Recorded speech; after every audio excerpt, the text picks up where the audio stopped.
Bonjour et bienvenue sur Non Limite Sécu, le podcast francophone hebdomadaire dédié à la cybersécurité.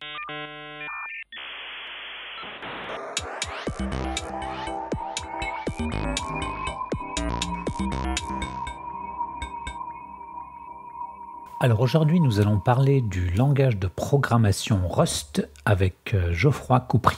Bonjour Geoffroy. Bonjour, moi c'est Geoffroy, je viens du monde Rust. J'en ai fait depuis sa sortie publique, environ 2013-2014, et du coup je suis bien content de venir en parler. Pour discuter avec lui, les contributeurs Non Limite Sécu sont Nicolas Ruff. Bonjour. Hervé Schauer.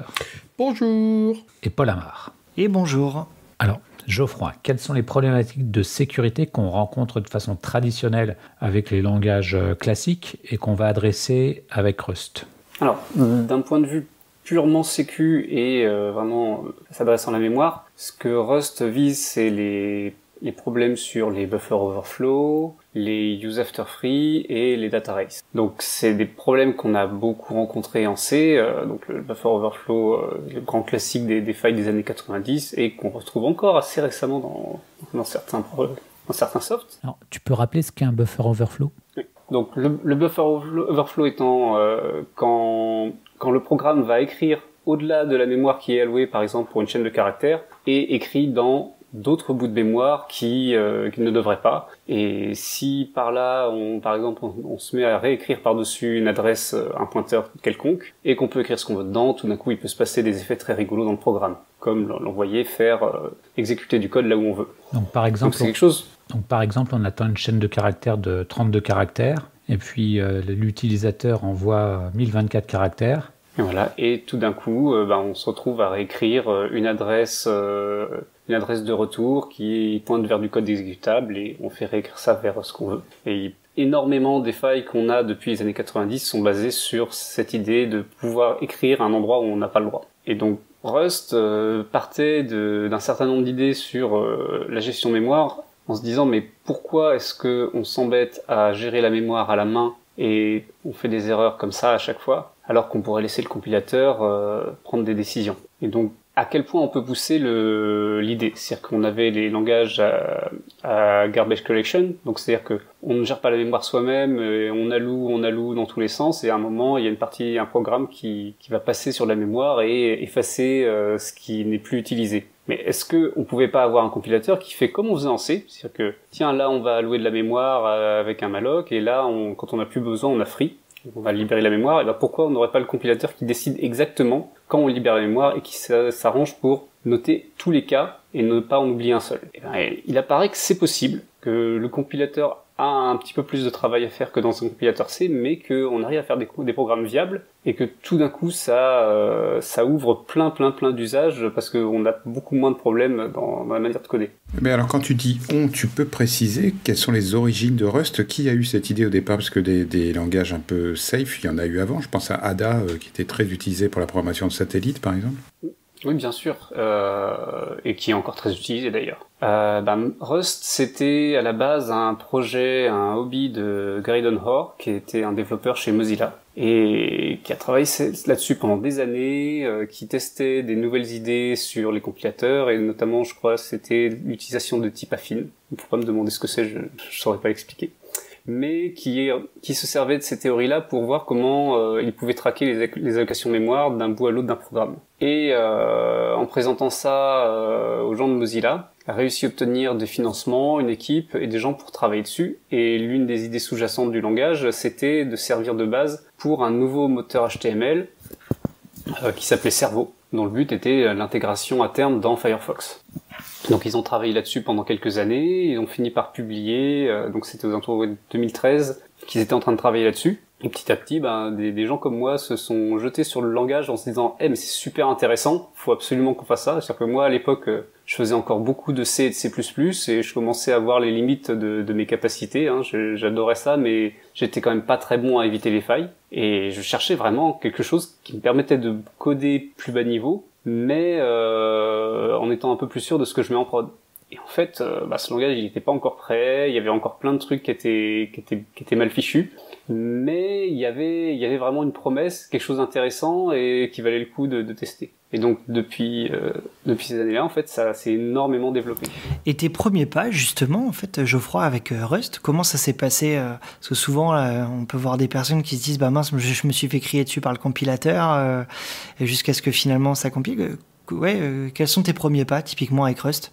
Et quid de la learning curve, on va dire finalement, tu vois, la courbe d'apprentissage, est-ce que tu as trouvé ça difficile ou pas? Alors, la learning curve que j'ai eue ne sera pas celle de quelqu'un qui apprend le Rust maintenant, parce que j'ai pas appris sur le même langage. Il y avait des bouts de la syntaxe qui n'existent plus maintenant. Le gestionnaire de paquets Cargo n'existait pas. On savait même pas encore, on compilait avec des makefiles. Enfin, c'était quelque chose de très brut. Et en fait, maintenant, il y a de l'outillage qui est beaucoup plus sympathique. Mais effectivement, ce que tu dis sur je me suis fait crier dessus par le compilateur, c'est quelque chose d'intéressant. Quand on vient de langage comme le C, on est habitué à mieux savoir que le compilateur, globalement. Peut-être qu'on en sait mieux, peut-être pas. Mais généralement, le compilateur dit quelque chose et on va décider qu'on n'est pas d'accord et on va corriger le code pour montrer au compilateur qu'on sait. En Rust, il y a plein de sous-cas, de problèmes vraiment très limités que le compilateur va voir et qu'on ne voit pas. C'est-à-dire qu'une expérience qu'on avait assez régulièrement au début, c'était des gens qui se pointaient sur les salons de discussion et commençaient à râler sur les développeurs du langage pour dire « mais là, mon code, il devrait compiler, je le fais en C, je sais que ça marche ». Et à chaque fois, les développeurs du langage répondaient « bah oui, mais en fait, il y a un cas auquel tu n'as pas pensé, ou si tu as 10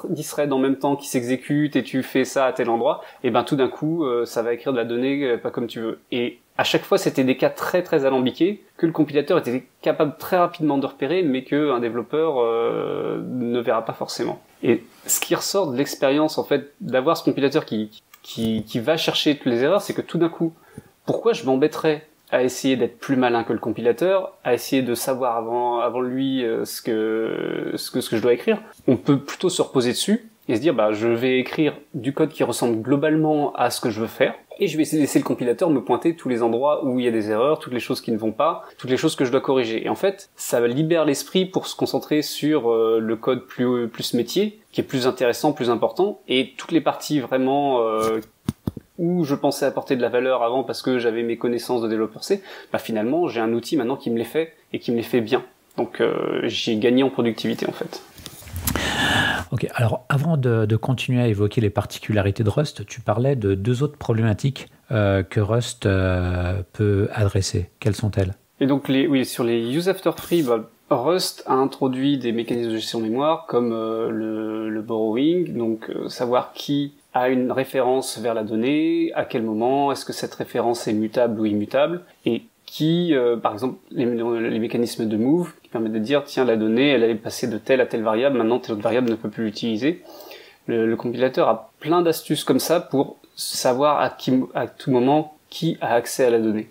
Et donc, au moment de désallouer, en fait, il va mettre l'instruction des allocations au moment où il sait que plus personne n'utilise la mémoire.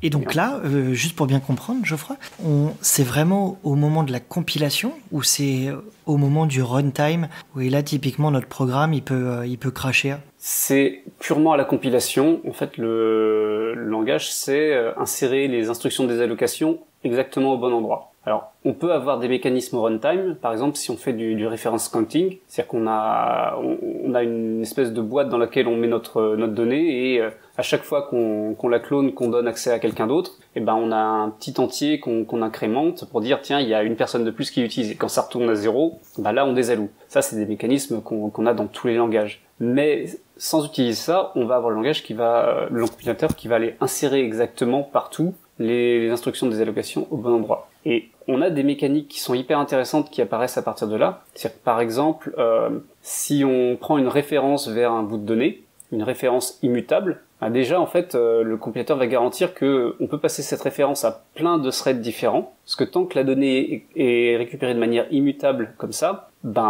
n'importe qui peut y accéder, parce qu'on sait que personne ne va y modifier, donc c'est suffisamment sûr, on peut faire ça. Mais alors du coup, on se retrouve avec des programmes où, au tout début de l'exécution du programme, on va peut-être par exemple charger de la configuration, quelque chose comme ça, et se le partager dans tout le programme, par référence, partout, sans même s'embêter de savoir qui a cloné quoi ou autre, parce que on sait que ce sera désolé au bon moment. Et donc, on a des bouts de programme qui se partagent dans tous les sens, et qui n'utilise que très peu de mémoire parce qu'on sait que on partage une référence vers quelque chose qui est encore vivant. Donc on a des fonctionnements comme ça qui apparaissent qui sont très très intéressants. Et donc la troisième problématique ? Donc la troisième problématique, c'était sur les data races, donc plusieurs bouts de données plusieurs bouts de threads qui essaient d'accéder à une même donnée. Et en fait, il y a un mécanisme principal en fait qui est le mutex. Le mutex, c'est ce qu'on gère pour les threads, mais on peut avoir ça au niveau de l'accès de la référence à la donnée directe. C'est-à-dire que je parlais de référence immutable ou mutable. Quand on a un accès immutable, on peut pas modifier la donnée. En fait, on peut avoir autant d'accès qu'on veut en même temps. Quand on a un accès mutable, il n'y a qu'un seul morceau de code, qu'un seul thread, qu'une seule variable qui peut avoir cet accès-là. C'est-à-dire qu'on peut pas avoir à la fois une référence immutable et une référence mutable à la donnée. Et ben ça, c'est par exemple, c'est ce qui permet de dire, tiens, mes références immutables, je peux les partager entre threads. Et ben, Rust va apporter des garanties comme ça dans tous les sens. Il va pouvoir dire, par exemple, tiens, cette donnée-là, maintenant, elle appartient à tel thread. Maintenant, c'est tel thread qui a accès en mutable ou pas.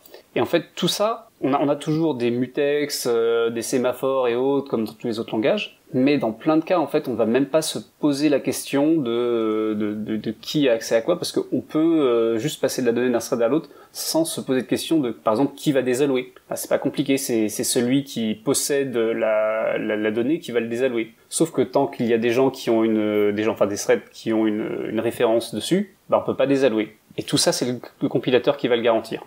Alors, et donc, ce qui est curieux, c'est que Rust a la réputation d'être un langage complexe, et en t'entendant, j'ai l'impression que c'est plus simple. Alors c'est comme dans tous les langages qui ont des solutions un peu avancées. Par exemple, en Haskell, vous trouvez des gens qui vont écrire du code de l'espace, vraiment qui vont partir dans les choses les plus avancées en maths. Et vous allez trouver des gens qui vont écrire du code qui est très simple, vraiment que n'importe qui commençant le langage pourrait écrire. En Rust, c'est pareil. Il y a des gens qui vont extrêmement loin de faire du type level programming, des choses comme ça. Moi, personnellement, je m'embête pas à ça. Je veux du code qui est simple et bête parce que faut que je puisse le relire, tout simplement. Il faut que d'autres gens puissent les relire. Il faut que je puisse former des juniors dessus. Et donc, ça veut pas dire que c'est pas du code qui gère la complexité, mais on peut écrire aussi simple qu'on veut. Et Rust, là, avec ton expérience, est-ce qu'il n'y a pas un deuxième langage un peu là-dessus ? Parce que là, on parle effectivement de tous ces mécanismes qui nous permettent de gérer finalement toute cette corruption mémoire et d'enlever des classes de vulnérabilité entières. Donc c'est assez incroyable. Est-ce que tu as déjà utilisé le unsafe, le Rust unsafe ? Et est-ce que tu pourrais nous dire un petit peu ce que c'est ? Oui. Alors ça, c'est vrai que c'est une partie très intéressante de Rust et généralement, on n'a pas à y toucher. En fait... Rust, effectivement, on a cette espèce de monde bien balisé où tout va bien et tout est garanti par le compilateur. Mais il y a des fois, on a besoin de faire un truc crade. Et par exemple, c'est interagir avec du C. Parce que on doit appeler une bibliothèque qui a été écrite en C, on doit faire des choses comme ça, on doit interagir avec le système. Et à ce niveau-là, effectivement, on n'aura pas forcément le même fonctionnement. On a une annotation qui est l'annotation unsafe et puis on ouvre des accolades. Et en fait, à l'intérieur de cette accolade, on peut faire un peu tout ce qu'on veut. Mais on fait pas vraiment tout ce qu'on veut. Ce que unsafe veut dire, c'est un contrat entre toi et le compilateur qui va dire, ok, il y a un certain nombre de règles que le compilateur garantit, c'est toi qui vas les garantir cette fois-là. C'est toi qui vas suivre les lois qui doivent se passer là-dedans et qui va t'assurer que le code fonctionne correctement. Et comme il y a plein de moyens de se planter, de la même manière qu'on écrirait dans d'autres langages, on s'arrange pour que ces parties-là soient les plus limitées possibles.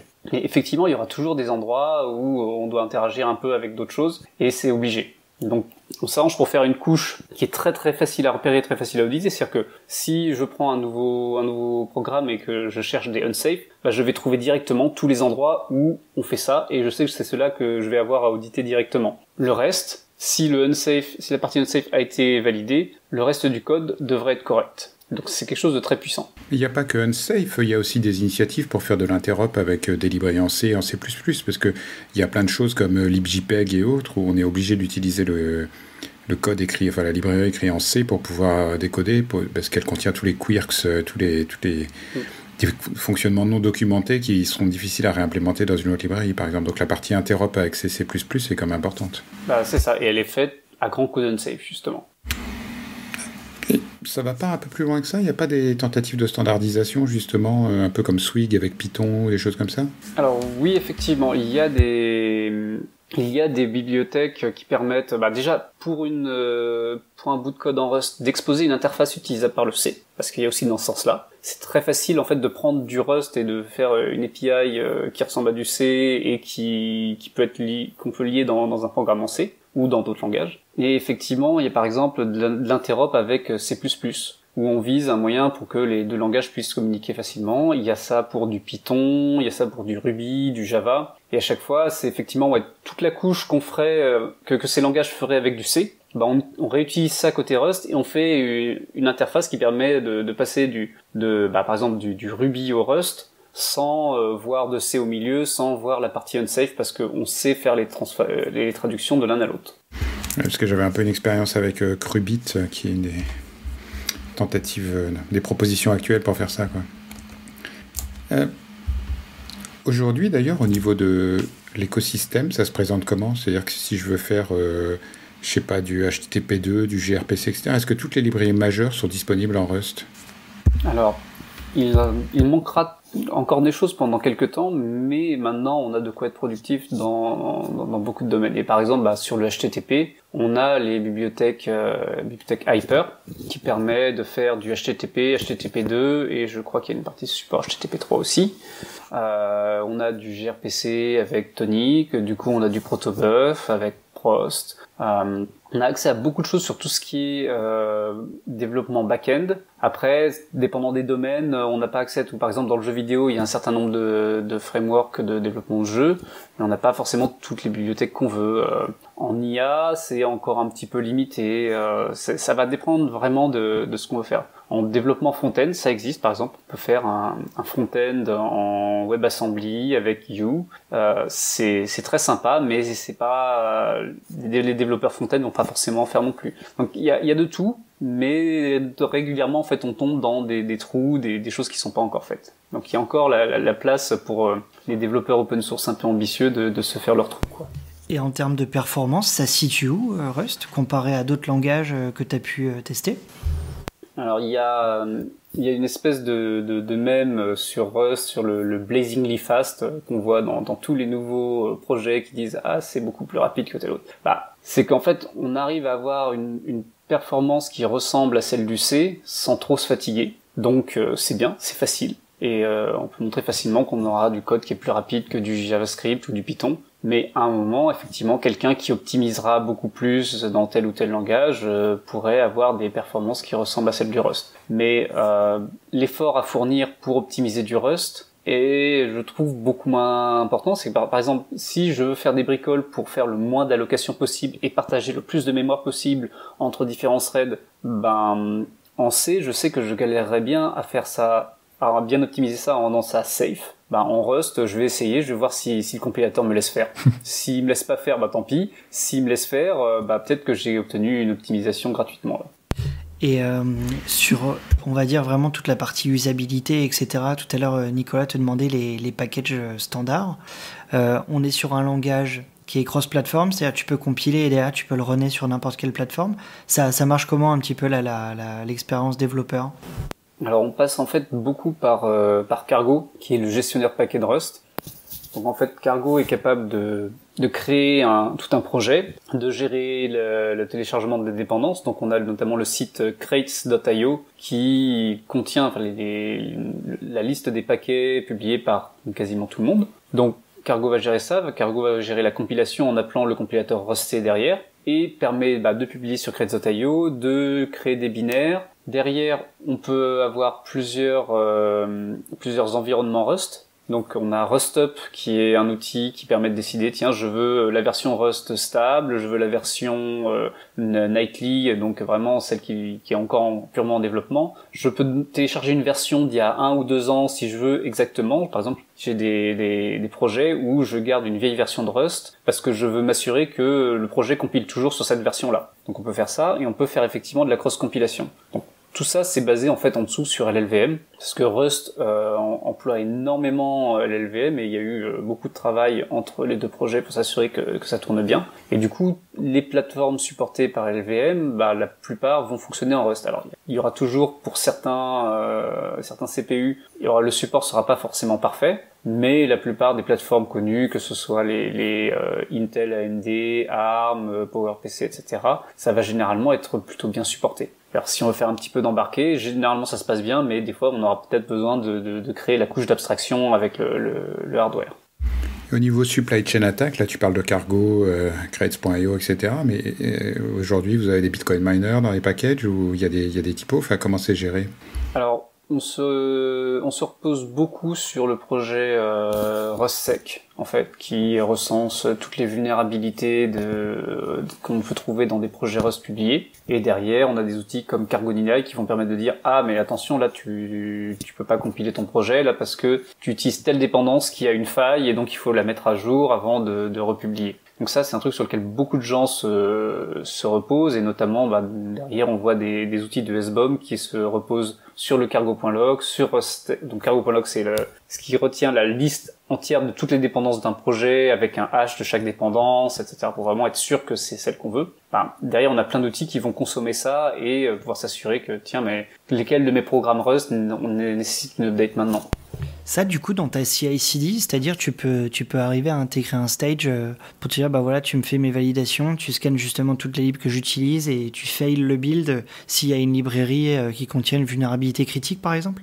Oui, dans mon boulot, donc moi, je travaille chez Apollo GraphQL, donc une entreprise américaine qui fait de la fédération d'API, et on a un proxy en Rust qu'on appelle le routeur, et ce proxy, il y a une étape essentielle de la CI, c'est l'une des premières, c'est est-ce que j'ai des interdits comme ça parce qu'il y a une dépendance qui a une faille. Et donc on va pas pouvoir publier une version si on sait qu'il y a une faille, et voire même si on sait qu'il y a quelque chose qui a été publié, qu'il y a une faille qui a été annoncée sur une des dépendances, on va publier un correctif très rapidement du routeur parce que derrière on a toute notre CI qui va permettre de le faire. Donc ça, c'est quelque chose qui est vraiment très très intégré dans la communauté, de publier des failles assez régulièrement, d'être très très explicite là-dessus. Et du coup, les gens sont assez rapides à mettre à jour maintenant.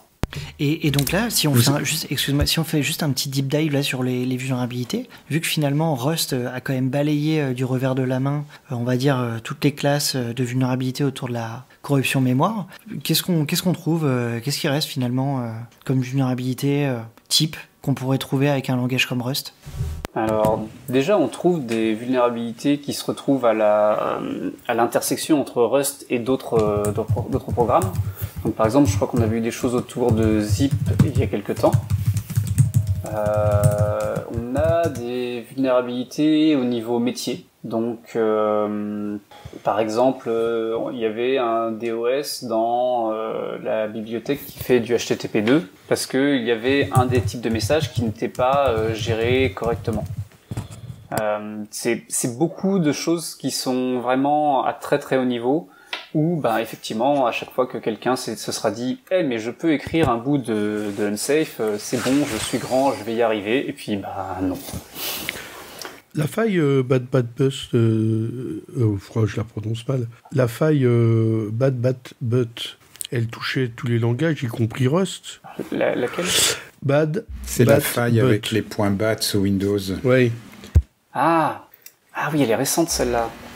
Oui, c'est la manière dont le shell Windows va en fait interpoler les arguments et en fait effectivement tous les langages sont touchés parce qu'en fait c'est quand tu fais un os.system de quelque chose, en fait il y a une interpolation qui se passe qui n'était pas forcément évidente, quoi. Ouais, je crois qu'elle y était celle-là en Rust aussi. Ah oui, c'est juste pour citer des cas où même Rust est victime, quoi. Effectivement, c'est ce que je disais, c'est à l'intersection avec l'extérieur. C'est-à-dire que tant qu'on est dans notre joli petit monde Rust, dans notre mémoire, tout va bien. Et dès qu'on doit communiquer avec l'extérieur, tout d'un coup ça va pas. C'est comme vous avez votre ordinateur, tout va bien dedans, et puis vous branchez ça à une imprimante ou du Wi-Fi, et tout d'un coup tout s'effondre. Mais finalement, pourquoi on n'enseigne pas directement aux programmeurs en école d'ingénieur à programmer en Rust? Alors il y a des écoles qui s'y mettent, ça commence à percer, et souvent en fait c'est à l'initiative des élèves eux-mêmes. Mais effectivement ça ça met un petit peu de temps à démarrer parce que il y a beaucoup de cursus qui sont établis longtemps à l'avance et c'est par cycle. Donc oui, mais bon, Rust maintenant il est presque vieux. Enfin, je veux dire, on n'est plus comme il y a 10 ans. Où là, c'était un risque de partir en Rust pour de l'enseignement. Aujourd'hui, ça me le semble plus du tout. Et c'est les entreprises qui choisissent, Hervé. Si tu es développeur Java ou JavaScript aujourd'hui, tu as 50 fois plus de chances de trouver du boulot que si tu es développeur Rust. Oui, mais Rust. tu pourrais apprendre... Ok, oui, certes, oui. Parce que sinon, Rust est vieux. Aujourd'hui, les jeunes, ils font de l'élixir, par exemple. Mais pour l'exemple, quand moi je suis arrivé sur le marché du travail en 2010 et à l'époque, les entreprises me disaient que C++ c'était les nouvelles technologies. Non, pas en 2010. Oh là là. Bah si, parce qu'il y a eu C++ 17, C++ 21, enfin C++ c'est toujours nouveau. Il y a toujours... À un moment, ils voulaient inclure les WebView dans le standard C++, c'est-à-dire que tu pouvais faire include web et avoir un navigateur dans ton programme en C++. C'est un renouvellement permanent. Et pour revenir sur la supply chain, vous en êtes où au niveau de Trusting Trust ? Est-ce qu'aujourd'hui vous êtes capable de compiler Rust en Rust ou est-ce que le compilateur reste C ? Alors oui, le compilateur est ce qu'on appelle self-hosted maintenant. Alors pendant très très longtemps, le compilateur était en OCaml et vraiment les tout premiers. C'est bien ça. Bah oui, c'était très bien. Ils étaient très contents de bosser en OCaml. Hein. Moi, ils se sont dit bon, ça serait quand même peut-être bien que le compilateur de Rust soit en Rust. Et il en vient des effets assez amusants. C'est-à-dire que par exemple, quand on cherche par exemple la valeur d'entier maximum dans le code du compilateur, là, j'ai un entier, je sais pas, 32 bits, quelle est sa valeur maximale? Et ben le compilateur, à cet endroit-là, il va écrire la valeur de l'entier maximal, c'est la valeur de l'entier maximal. Parce que comme le compilateur le connaît déjà, parce qu'il est déjà fait en Rust, il peut aller l'écrire directement. Et en fait, des gens sont amusés à remonter, et ça revient jusqu'au camel, c'est là où la valeur avait été mise en dur, pour pouvoir expliquer au compilateur, tiens, c'est ça la valeur, mais depuis, ça se transmet de compilateur en compilateur. Et la question est quand même assez pertinente sur la conversion des développeurs. Ça demande quand même une gymnastique intellectuelle, tous ces borrow checkers, enfin ces emprunts de référence et autres. Est-ce que tu penses qu'aujourd'hui, un étudiant lambda qui apprend à programmer à l'université, on peut en faire un développeur Rust ou ça demande ou c'est réservé à une élite ? Alors, on peut. En fait, on a vu que des débutants, vraiment des purs débutants en Rust, peuvent commencer à se sentir productifs après un mois à temps complet sur le Rust. C'est-à-dire qu'on prend quelqu'un qui sait programmer, ce sera quand même plus facile, mais voilà, on prend quelqu'un qui débute en Rust, en un mois, on l'amènera à quelque chose d'intéressant, il pourra coder en prod, il pourra faire du code utile très très vite. Ce sera pas forcément le code le plus compliqué du monde, mais le langage permet d'intervenir de manière localisée dans un programme assez facilement. Après, ce qu'on a vu, c'est que souvent les difficultés viennent plus pour les gens qui viennent d'autres langages, parce qu'il y a des habitudes, des façons de fonctionner qui sont peut-être plus difficiles à transmettre. Alors, je parlais tout à l'heure de développeurs C++ qui voulaient expliquer au compilateur comment faire. Je sais, j'ai fait pareil, hein, j'étais pas d'accord, et puis le compilateur a fini par me dire oui, mais bon, non, tu peux pas. Quand on vient de Java, quand on vient de JavaScript, on peut aussi avoir des façons de faire qui sont pas forcément très adaptées. Donc le langage s'adapte, mais ça peut être difficile de désapprendre certains mécanismes. Et quid de Python ? Est-ce que c'est envisageable de remplacer Python avec du Rust ? Ça dépend de ce qu'on veut en faire. C'est-à-dire que Python, ça reste un langage qui est très très accessible, qui est très dynamique. C'est-à-dire que par exemple, quand on fait des feuilles Jupyter avec du Python, on peut essayer de faire ça en Rust, mais ce sera pas aussi sympa à utiliser, parce que c'est pas le même outillage, parce que c'est pas aussi bien intégré. Oui, en fait, la question, c'est quelle est la verbosité du langage, parce que ce que tu fais en 5 lignes de Python, ça prend 200 lignes en C, quoi. Et en Rust, ça prend combien ? Ça dépend. Ça dépend du type de programme. C'est-à-dire que il y a notamment tout un tas de structures d'itérateurs en Rust qui sont sympas, mais par exemple les list comprehension qu'on a en Python, il y a pas ça en Rust, et j'avoue que c'est quand même super sympa à utiliser, mais de plus en plus de choses sont plus faciles. Généralement, si on écrivait par exemple du Java ou du JavaScript, le Rust équivalent sera à peu près pareil, peut-être même un petit peu plus concis, dépendant des fois. Du Python, du Ruby, du Perl, quand on est bien dans ses habitudes, ça va être un petit peu dur d'aller dans le Rust des fois. J'ai une J'ai une question sur le futur du langage, puisqu'on dit que maintenant Rust est bien installé, il a 10 ans, etc. Au départ, c'était un projet Mozilla. Aujourd'hui, quelle est la manière dont c'est structuré? Est-ce qu'il y a un steering committee? Est-ce qu'il y a des votes publics? Est-ce que c'est un projet open source? Ou est-ce que c'est quelque chose qui est contrôlé par 2-3 entreprises? J'ai même entendu dire qu'il y avait un chat au steering committee de Rust. Donc, où est-ce que ça va, tout ça? Alors effectivement, il y a eu une espèce de crise de gouvernance il y a quelques années parce que Mozilla ayant des directions à prendre qui n'étaient pas forcément compatibles avec le langage, à un moment on s'est dit voilà, fallait mettre ça dans une fondation à côté. De toute façon, c'était un but depuis longtemps que le langage soit indépendant qu'il soit pas dépendant d'une seule entreprise. Et donc il y a eu la mise du langage, des marques, de tout le travail sous la fondation Rust, qui a du coup un certain nombre d'entreprises à son board, et des représentants, des steering committees, des choses comme ça, effectivement, et en fait un certain nombre d'équipes de développement, et il y a quand même un fonctionnement qui est plutôt indépendant même entre le développement du langage et la fondation. C'est-à-dire que la fondation est là notamment pour défendre la marque du langage. C'est très important qu'il n'y ait pas n'importe qui dise voilà, nous on fait Rust, c'est à nous. Mais les gens de la fondation ne sont pas censés diriger le développement. Le développement, c'est quand même un projet open source avec un certain nombre d'équipes où il y a des élections, où ils s'arrangent entre eux. Et c'est pas la fondation qui va donner les grandes lignes du langage. C'est vraiment les développeurs, c'est ceux qui travaillent dessus. Et là, quels sont les gros projets à ta connaissance qui tout de suite utilisent du Rust, qui pour les auditrices, auditeurs, pourraient se dire tiens, il y a du Rust qui est embarqué là-dedans? Alors on en trouve dans Firefox par exemple, dans Chrome je crois qu'il y en a un petit peu aussi, je suis pas sûr. Chez Microsoft, ils en utilisent à plein d'endroits dans leur infrastructure. Qu'est-ce qu'on a d'autre d'intéressant? J'avoue que j'ai un trou là. Le firmware open source de la clé de sécurité hardware fait par Google qui est en Rust et qui est disponible sur OpenSK, je crois, sur GitHub. En fait, il y a plein d'endroits où on peut trouver du Rust maintenant parce qu'on a des petits projets qui peuvent s'insérer dedans. Comme j'ai dit tout à l'heure, on peut faire un bout de Rust qui ressemble à une bibliothèque en C. Par exemple, le projet curl, donc le client HTTP, peut utiliser Hyper, la lib HTTP Rust, comme backend. Ok, on n'a certainement pas fait le tour, mais est-ce que tu voudrais apporter le mot de la fin?